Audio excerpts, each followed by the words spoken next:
So why is it that some people are really quick to accelerate, but then they fade after 50, 60 meters, and they don't have a 100 meter time or 200 meter time that resembles their 60 meter time? So this is obviously a topic that I discussed with Kieran Gillespie, Sprint Science on Instagram, on our new podcast, Sprint Lab, episode 2, that was. So go check that out after if you haven't. But I'm going to go into a bit more detail of the biomechanics of why this is. It's just going to be a little bit of chat. So where I'd start is talking about the differences in biomechanics of the start and the upright phase or max velocity phase of sprinting. So the fact that they're both biomechanically different means different skills are, I guess you call it skills, are required for each part of the race. So when we're running, we can only produce force when in contact with the ground, and ground contacts are a lot higher during the acceleration phase, especially during early acceleration. What this means is you have more time in contact with the ground to produce more force from muscles, which take longer to contract than it takes tendons to store and release elastic energy, which happening during max velocity sprinting. And so what this means is if you're a strong athlete in the gym and you sort of muscle your way through, you're going to have an advantage when it comes to the acceleration, at least the early acceleration. So the first thing I'd say is you're probably very strong in the gym and able to take advantage of that part of the race. So when it comes to upright sprinting or max velocity sprinting, ground contact times are way too low for muscles to actively produce force when in contact with the ground for that long, because so basically you're not in contact with the ground for long enough. So actually what happens when max velocity sprinting is, I think it's like 70 to 80%, depending on what papers you read or where you get your info from. 70-80% of energy is just stored and released by the foot, and then the rest is from the knee and hip, etc. So if you have a strong ankle, or if you don't have a strong enough ankle and sort of Achilles complex, foot and Achilles sort of complex to store and absorb force straight away, you're going to have longer ground contacts. And what you're going to see is a more bent knee and a bent hip to sort of compensate for the weakness. And a lot of the times it's a weakness, a lot of the times it's like a calibration issue. The body sort of knows or doesn't believe it can handle these high forces in like a single ankle. So it sort of goes through like a protective mechanism by bending at the knee, bending at the hip at ground contact, which is going to sort of like help distribute load so it's not all going through the Achilles and foot. But the problem with that is your ground contact's elongated, which means you're spending longer in contact with the floor, not going anywhere. And then you actually start producing force from muscles, which as it's giving you a little bit more time. And what that means is you're going to get tired quicker because obviously muscles take energy more than tendons. So camera just stopped on me, so I've delete some footage, which reminds me, guys, I am on holiday making content, as you can see behind me, so please do consider liking the video, subscribing and everything, because I'll start making a lot more content like this, talking about biomechanics and stuff, and science of sprinting and actually running in general. But back to the video, like I was saying, muscles start to get involved, and elite sprinters are very good at turning off muscles rather than turning on muscles. And that means they can relax more and just utilize the elastic nature sort of storing and releasing energy through tendons, like the Achilles. And that you obviously need strong musculature around it to sort of as an anchor point and everything. And you need to build it up slowly, but that is one of the reasons. And then obviously muscles demand a high energy source, whereas tendons don't really. So if you're relying on muscles to sort of muscle your way through, then you're going to be burning through energy stores a lot quicker than someone who's just able to use sort of the tendons. So if you're relying on a lot of muscles and you're burning through energy, you are going to just fade towards the end of a race, even as short as 100 meters, but especially if for 200. Which we go into this in the podcast, like I mentioned, talking about like race. There are some massive ants in this place. Sorry, I'll just keep looking. We go into this talking about sort of race modeling and sort of like not using all your energy at the start, which leads me on to the next point about the time velocity curve of a sprint. So if you're plotting velocity on the y-axis and time along the x-axis along the bottom, in a sprint, I'll try and do this backwards, you're going to see like a really steep start, and then it sort of tails off like that. And then if you go too steeply at the start, what you'll often see is it'll drop off at the end. Even if you've not gone too steeply, it will still drop off eventually because your velocity starts decreasing and decreasing. But essentially, the greatest change in velocity over the shortest time is at the start, hence it's called the acceleration phase.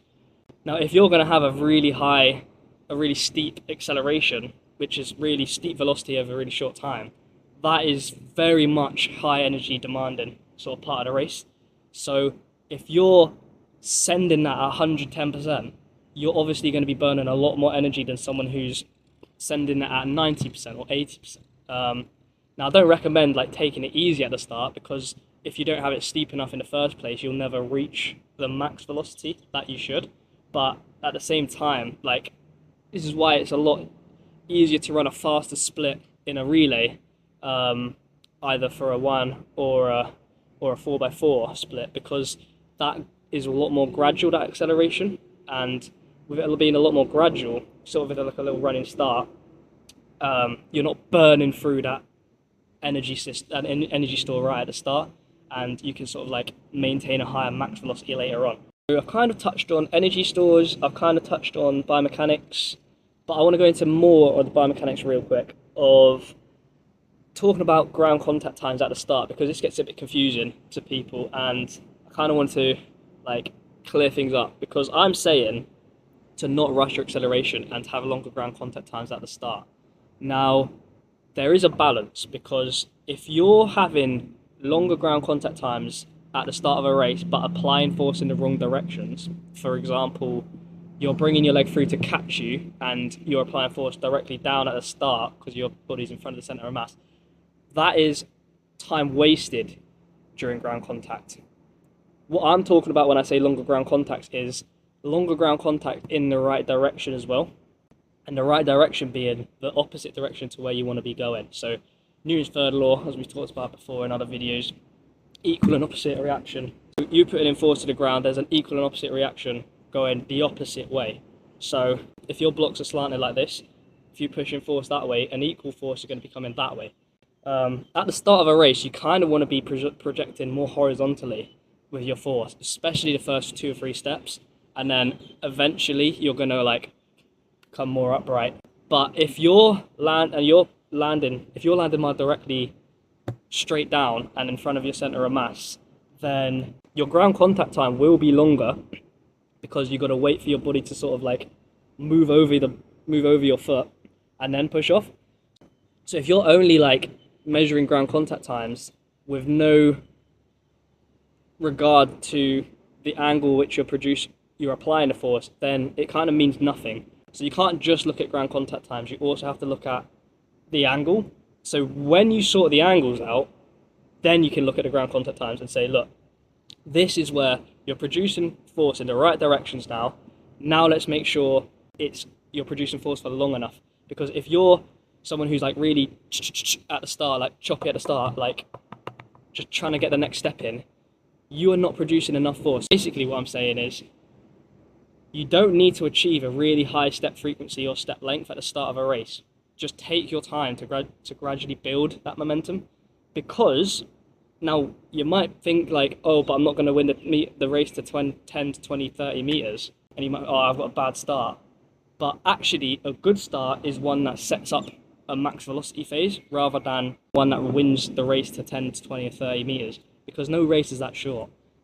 Anyone who wins the 10 to 30, anyone who wins to 30 meters doesn't necessarily win at 100 meters, which is where you want to be winning in athletics at least. So that the big takeaway there is gradually build up. Don't assume that you have to quickly like get to the next stride at the start, because if you're reaching like max stride frequency really early on, again, that's a lot like that takes significant energy, but also that means you've not got anything to build on during the max velocity phase. But like I said, this has to be after you've learned how to apply force in the right directions first. So that is the main thing. Learn to apply force in the right directions during the acceleration phase. Once you're applying force in the right direction, make sure you're doing so for long enough. And this is actually where, this is where researchers have distinguished elite starters from non-elite starters. So anyone who's sub 10.3 are considered elite in most studies, and anyone slower than 10.3 non-elite. So this is immense.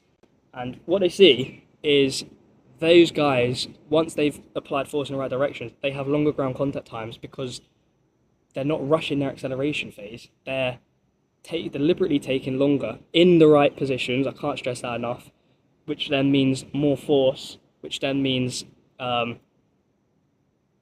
which means they're traveling further with each step, and they're taking less steps to do so. So I know Noah Lyles has started posting stuff with his biomechanist, and they keep saying to get to 10 meters on the 7th step if you can, without overstriding, of course.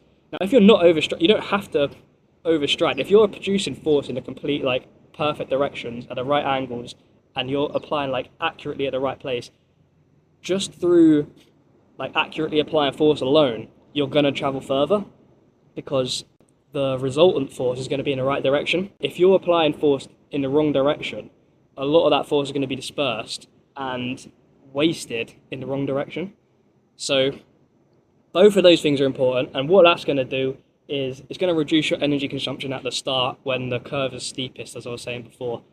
And by doing that, you're going to have more energy at the end of the race when you need it. And when you have more energy at the end of the race, muscles can work better, which, if you're not a skilled sprinter, you're going to have more energy reserves to sort of muscle your way through it. So that's the main thing. The best thing to do would just to be to focus a lot of time and effort on strengthening below the knee. So your calf, Achilles, ankle, and your foot and toes. Because as I say, 70 to 80% of force in sprinting is transmitted just through that alone. So if during max velocity sprinting, that is. So if that is weak, then that's when you're going to see the knee buckling, the hip buckling, and you're going to be taking longer ground contacts. And taking longer ground contacts means using more muscles, which means using more energy, and you're taking longer to get off the floor, which you don't want to be doing in sprinting. If you watch any elite sprinter, they have a very stiff knee, stiff hip at ground contact, which means their ground contacts are so short because force can be transmitted very rapidly through the Achilles tendon, essentially, and they sort of spring down the track. And that is essentially what you want to be. But this is a big but, and if I've learned this the hard way, you can't all of a sudden change to do that.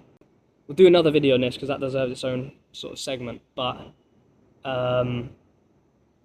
it's impossible. Your body will break if you just suddenly implement that. You've got to gradually build it up with low-level plyos, learning to push through the foot properly, just get that body-to-mind connection sorted, so you know how it feels to push through that part of the body, and then you build the strength through there, and then you build the strength under speed through there, and then you're more or less good to go. But if you start doing it all of a sudden, you're going to get a tendinopathy, you're going to get an injury, and then it's just going to be really hard to manage from there. I'm going to hop on a jet ski now.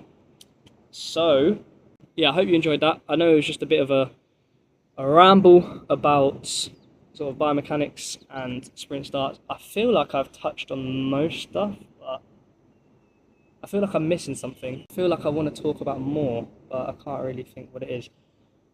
So I'm going to wrap that up there. Hope you've enjoyed. Please consider subscribing and liking the video if you enjoyed it. Make sure you check out the podcast Sprint Lab, where me and Kieran Gillespie, who is the man behind the scenes of Sprint Science on Instagram, go follow him on Instagram as well, because we talk about, every week we upload a podcast every week, every Friday, going through different topics of sprinting.